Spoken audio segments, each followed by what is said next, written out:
Hi booktube, Aaron here, hope you're doing okay. Today I'm going to be wrapping up everything that I read in February, and then I'll look forward to March and go through some of my reading plans. It is a bit of an odd one because February really wasn't the reading month as expecting it to be. It was a very, very productive reading month. In terms of pages, I think I read probably about 700 pages more than I normally would in my sort of average reading month. But yeah, in terms of just the things I was reading and my approach, things changed up quite a lot in February. But before I go into the individual books and everything, I thought I'd just check in on some of the stats that I'm trying to keep track of this year in my reading. And there's a challenge that I set myself. I'm doing an alphabet challenge, and I'm trying to read an author for every letter of the alphabet. And so far I've managed to read, I've read 12 books this year, and so far I've covered 9 letters of the alphabet with my author surnames. So I've managed to get B, C, F, G, H, L, O, S, and T. So all pretty, I don't think any of those are the hard letters yet, so we'll see how the rest of the year goes. But I've also been trying to keep track of the original language of every book I read as well. And so far the vast majority is still English. So 8 of the 12 books that I've read so far this year were all originally in English. They haven't been translated. And then 4 of them have been translated, at least the books that I've finished. So 1 book has been translated from Spanish, 1 from Finnish, 1 from Norwegian, and 1 from Latin. So far, it's only 1 book per language other than English so far. But let's jump into what I've been reading in February. And one of the things that made February such a different month was that I've been reading quite a lot on my Kindle, which is very unusual for me. I've had a Kindle for a little while, but I quite often read one thing on it, put it down, and then forget it exists for a couple of months, and then pick it up again. And I was kind of talking about wanting to read a bit more on my Kindle at the end of that last month, and I was chatting a bit with Steve Donahue about it, and he just made it impossible for me not to pick up my Kindle by sending me loads of things. And one of these is the Latin book from earlier, and it's the Poems of Catullus. And one of the big things that I just want to have more and want to read more is ancient literature. And so this was sort of included in lots of the sort of ancient stuff that Steve sent over. And he's a poet writing in the late Roman Republic, and I'd been reading about that period for historathon. So I'd read Rubicon by Tom Holland, going into the kind of rise and fall of the Roman Republic. And this is poetry from that period, so it's just interesting to see it from the other side, to see who he's poking fun at and things like that. As a poet, he's not always my cup of tea. I find him a little over the top sometimes, and a little annoying sometimes. But every now and then he's really, really sincere and really quite sublime and insightful in what he's saying. So I thought I'd just share one little bit for you. And it's, I think, from quite a famous poem, because I had heard it before I read this. But it goes like this. I hate and I love, and if you ask me how, I do not know. I only feel it, and I'm torn in two. And that's just, I think that's just a really wonderful insight into human nature and really just the contradictions of human experience. And so yeah, Catullus was good. Didn't love him, but it was fun. And another one I read was for the BookTube prize, and actually 5 out of the 6 books I'm reading for the BookTube prize I downloaded onto my Kindle so that I would read a bit more on my Kindle. So the book I've read so far, I have been procrastinating the BookTube prize a little bit, but the book I've read in February was Memphis by Tara M. Stringfellow. And I won't say really too much about it because it's for the Booktube prize.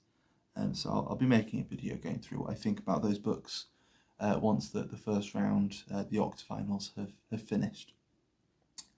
And then the other book that I read on my Kindle was another unexpected one. It was another book that Steve sent, and it was his pick for his book club this month. And initially I wasn't planning to read it, but I was intrigued. And then before I know it, I'm reading the preface, and then I've read the preface, and then suddenly I'm invested, and then I find out how long it is, and then I'm a little bit scared. But I kept going. So it was A Distant Mirror by Barbara W. Tuchman, and it's just a really wonderful, really really immersive history of the 14th century. And it's a period I didn't know too much about.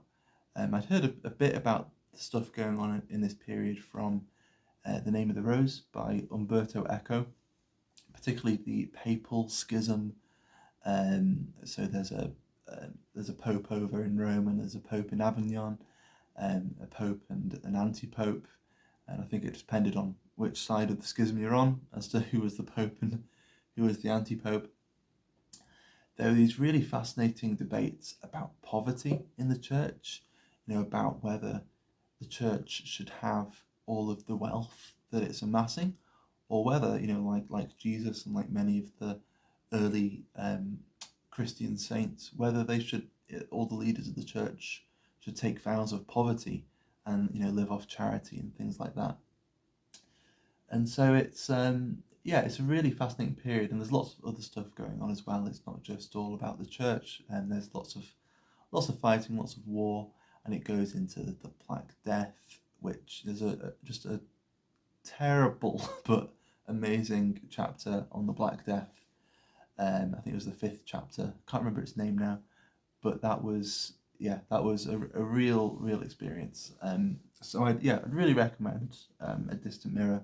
It's the kind of history book that I just love, that it just makes you feel like you're living in that period.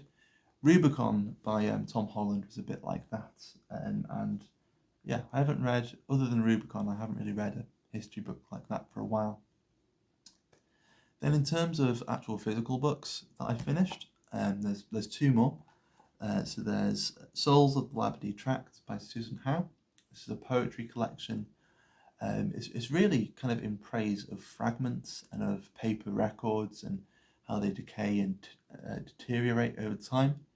The title comes from the Labadie Tract is an area of land, I think, in Pennsylvania, and there was like a settlement there, like a utopian commune, I think like the 1500s or something. And I think it only lasted like 100, definitely not 200 years, but it kind of fizzled out.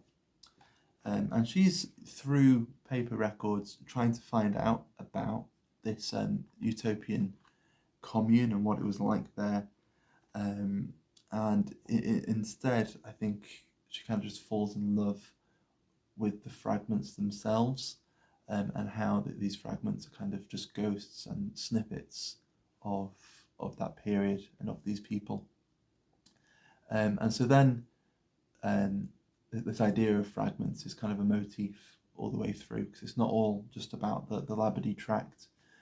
So it starts off with Jonathan Edwards pinning pieces of paper to the inside of his coat so that he can write things down on these pieces of paper, and just whenever he has a thought, he'll write it down and pin it.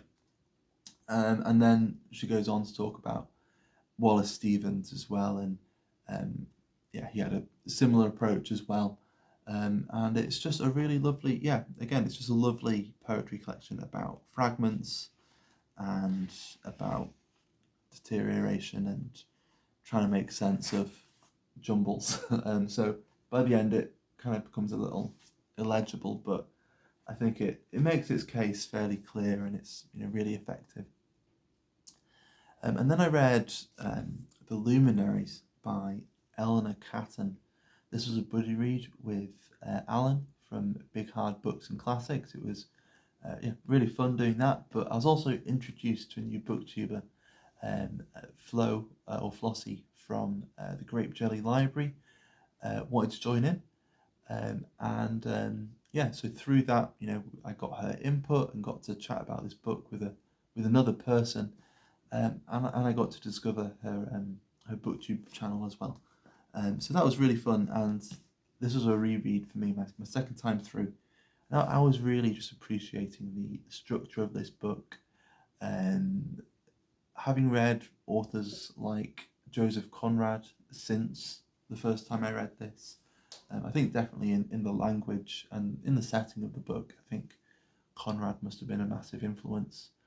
But also I think there are little nods at Dickens, particularly at Bleak House, right at the end. And also I think there are a few nods at Moby Dick there as well. But structurally it's just amazing. And there's this great little feature as you're going through. Again, another nod to the Victorian novel. These little, synopsises at the beginning of every section, of every chapter, and as you're going through the book, each part of the book is shorter as you go through. It's split into 12 parts, and they just get shorter, like the phases of the moon. And by the end, as you're getting these really short little fragments, I think fragments are kind of my theme for February's reading. But as you're getting further on, the synopsises are getting longer and doing more of the legwork, and it just gets really fascinating. And I think it's a great nod to that device in Victorian and earlier literature, but also great subversion and development of that device as well. I also spent a lot of time in February reading William Blake. I've been reading just my way through his complete poems. So I've gone through the French Revolution, which is a bit weird, Songs of Innocence and Experience, and into some of his weird prophetic works. And I've finished off at the end of Valor, or the Four Zoas, which is really just a strange prophetic book, really about the state of mankind and about history, and it's roughly following a biblical framework, beginning with pre-creation and then into creation, and moving through human history, and then to a kind of last judgment and paradise. But it's just really, really weird, and I don't really know how best to communicate that, because it's so big, it's so long, that, I mean, it's weird enough in context, but it's even weirder out of context. But I've been reading so many big things in February that once I got to the end of the Four Zoas, I decided I wanted to put William Blake down before he became a chore, because I was really enjoying William Blake, but I've been reading so much, and I also wanted just to experience so many other things, that I thought I'd put him down at that point. The next few poems in the book are much shorter, so it'll be easier to pick him back up again when I do. So yeah, I was a bit sad to put William Blake down, but I think it was a wise choice, just so I can, just play around with some other things. And I can only read so many 800 plus books at once.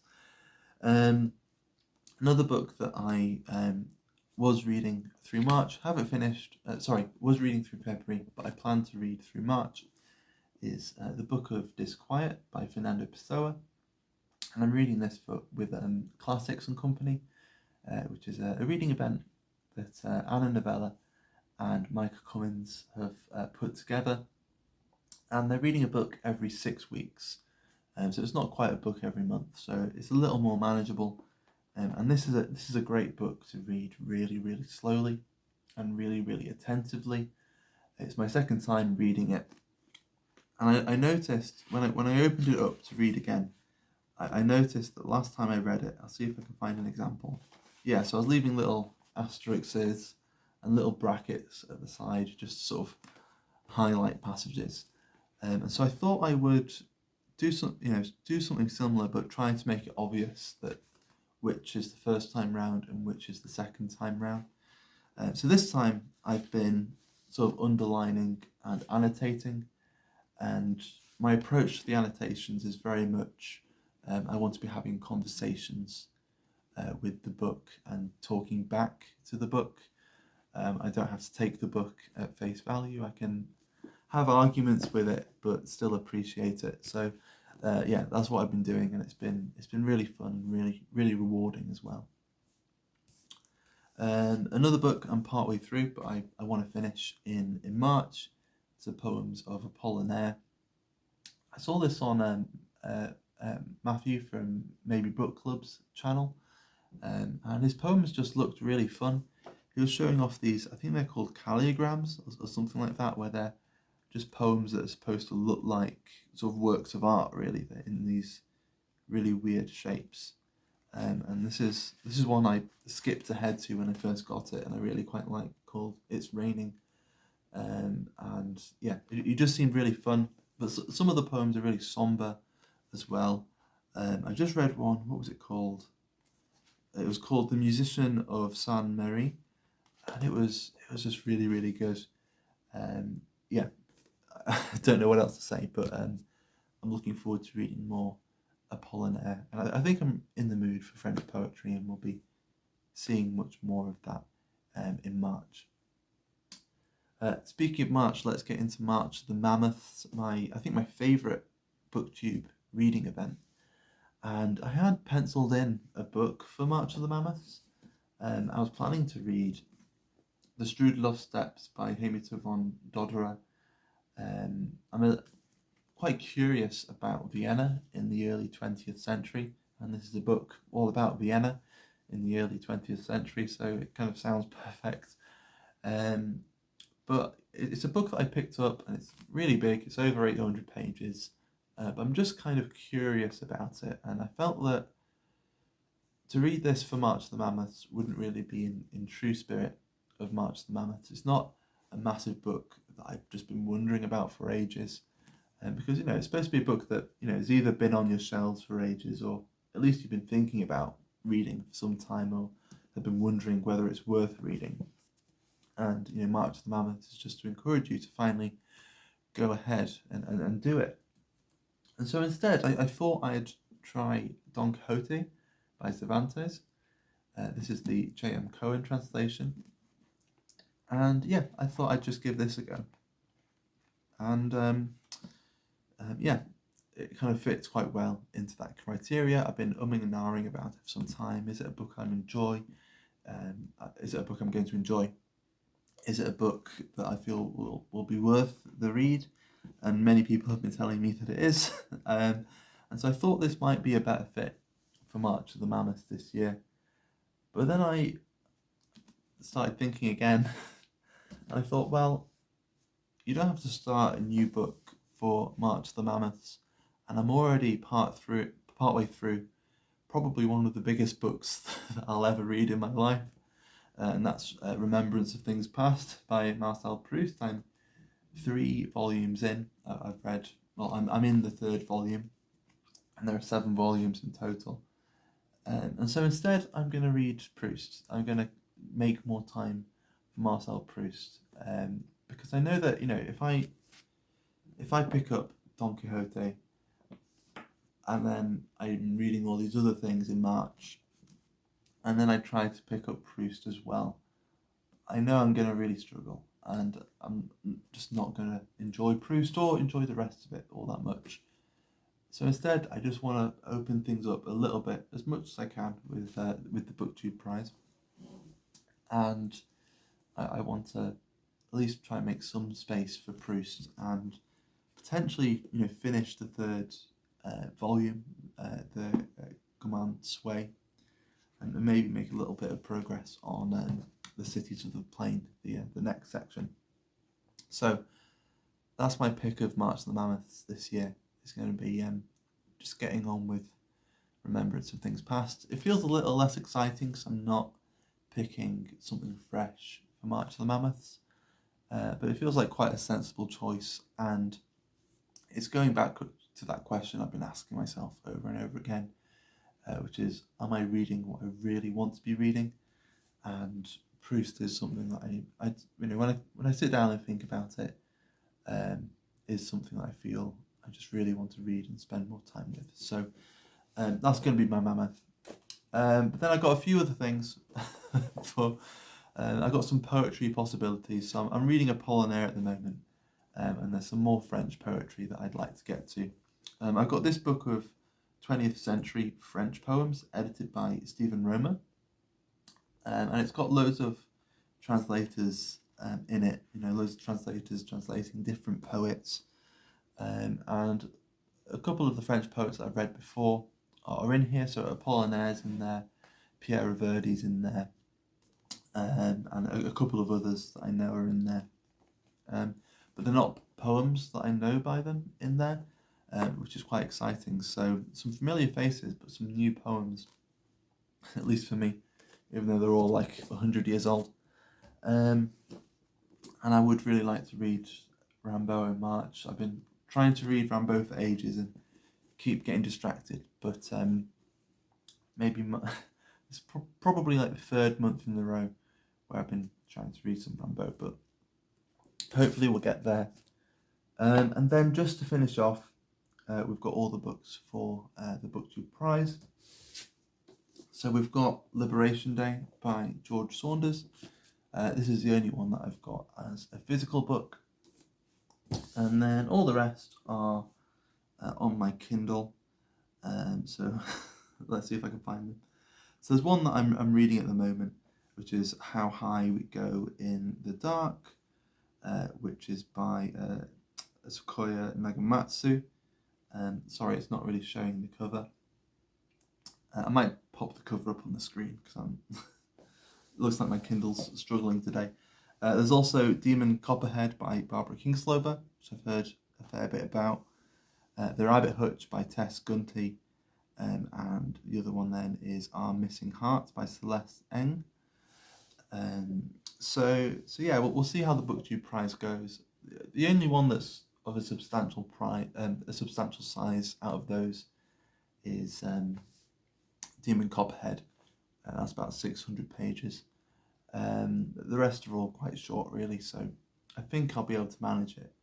But I have procrastinated a bit in February, and I think that's just because I don't know. It's a little counterintuitive. I feel like for most people, just general fiction written in English is probably the least intimidating, and yet for some reason, brand new modern fiction in English, for whatever reason, I find really intimidating, in a way that I didn't find the translated fiction last year. Yeah, who knows? I don't know whether I'll carry on with the BookTube prize next year. I'll see. If translated fiction comes back, I might consider it. But with how my reading's been this year, yeah, I might not be able to carry on with the BookTube prize. Anyway, I'm rambling a bit, so I'll finish there. I don't think you got a gerbil sighting today. This is the house where the gerbils live, and I suppose it's not really a good angle to get them. There was a point when I was talking when Gandalf, one of the gerbils, came up, and he came up and looked at me. He was probably trying to get some sleep, and I was keeping him awake. But anyway, speaking of sleep, I think that's what I'm going to do soon. So thank you very much for watching, and I'll see you soon. Bye bye.